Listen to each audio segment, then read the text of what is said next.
Alright, today we're going to look at multiplying polynomials. So, the big idea that we're going to be really taking away from this lesson is that we're really just going to be using the distributive property to multiply these polynomials and then combining like terms. So it's nothing that you guys haven't really seen before.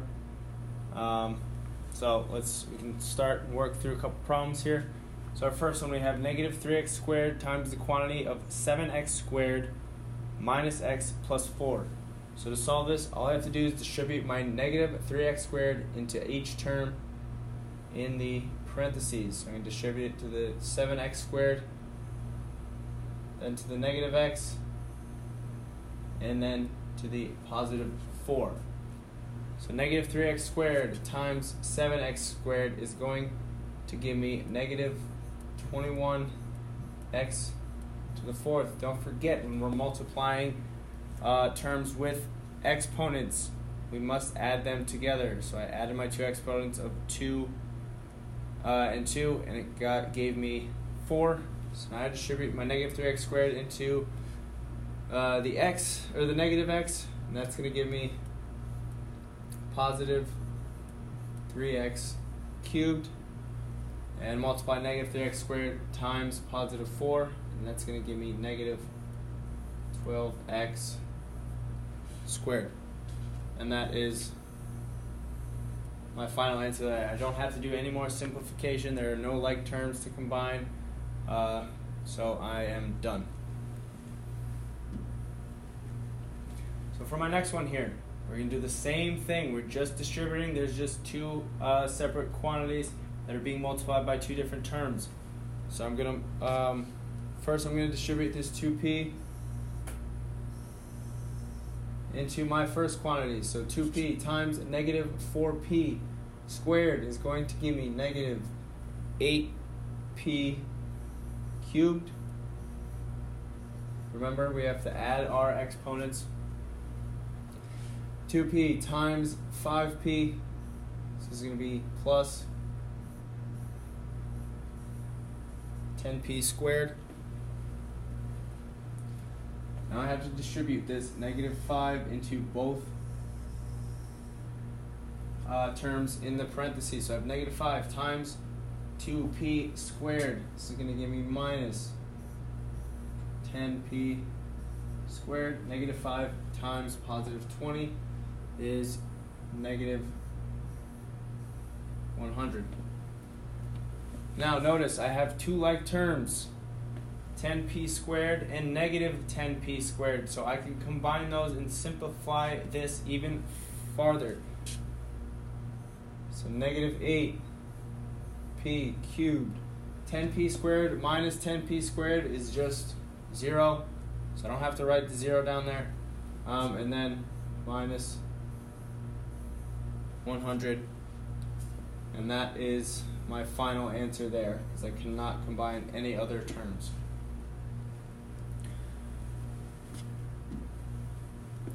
For our next one, it says, the theme for a school dance is solid gold. For one decoration, Kana is covering a trapezoid-shaped piece of poster board with metallic gold paper to look like a bar of gold. The height of the poster board is 18 inches. How much metallic paper will Kana need in square inches? So I know that the question is asking to find the area of a trapezoid with a height of h and bases of h plus 1. We have up here, and 2h plus 4. So the area of a trapezoid is represented by area equals 1/2 h base 1 plus base 2. So I'm going to fill in my bases here first. So I have area equals 1/2 h plus 1 plus 2h plus 4. Now I want to work within my parentheses. Everything else is staying the same. This is going to give me h plus 2h is 3h 1 plus 4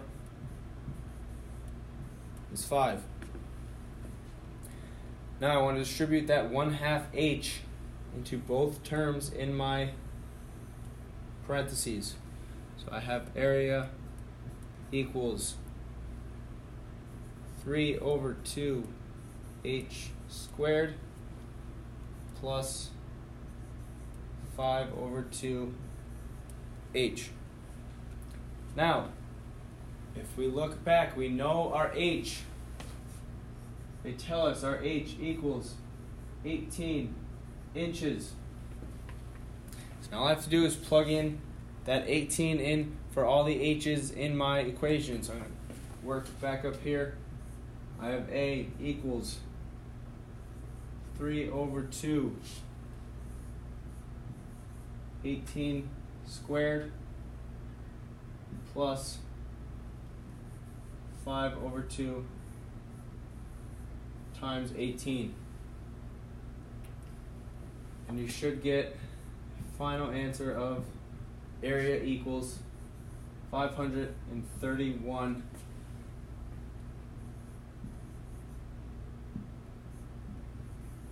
square inches.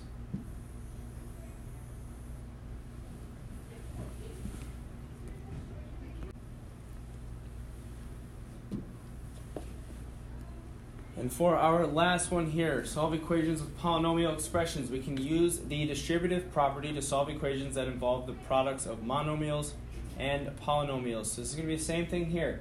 We're just going to distribute and then combine like terms. So let's distribute first. 2a into this first quantity here. This is going to give me 10a squared minus 4a. I'm going to distribute the 3a into this quantity. That is going to give me plus 6a squared plus 18a. And then we have a plus 8 on the end here. We just add it in. Now we want to distribute this a into this quantity. It's going to give us 4a squared plus a. Distribute our 2a here. Plus 12a squared minus 8a. And then we have our 50 on the end here. Alright, so that's pretty long. But we have like terms on both sides. So let's combine them. We have a 10a squared and a 6a squared. So 10a squared plus 6a squared is 16a squared. I'm done with those on that side. I like to cross them off. That way I'm able to see what I'm left with. I have a negative 4a and 18a. So negative 4a plus 18a is going to give me 14a. Cross them off. I'm done with those. All I'm left with on this side is a positive 8. I can't combine it with anything, so just add it in. Now on this other side, I have 4a squared plus 12a squared. That is going to give me 16a squared. Cross them off. I'm done with them. I have a positive a and a negative 8a. And it's going to give me negative 7a. Cross those off. And then all we have left is a plus 50. Now, notice, there are no like terms that I can combine on both sides of this equal sign. So, if I'm trying to find a, I want to subtract the like terms from one side, well, depending on what you're doing. In this case, it's going to be adding or subtracting the like terms from one side onto the other side. So I'm going to start with 16a squared. There's an a squared on my left side, and there's an a squared on my right side of the equal sign. So I'm going to subtract 16a squared from both sides. That's going to zero that out. It's also going to zero this out. So I'm left with 14a plus 8 equals negative 7a plus 50. Now, I like to keep things positive, so I'm going to add 7a to both sides. If you want to subtract 14a from both sides, you can do that too. You still get the same answer in the end. So 14a minus 7a is just 7a plus 8. That zeroes out, equals 50.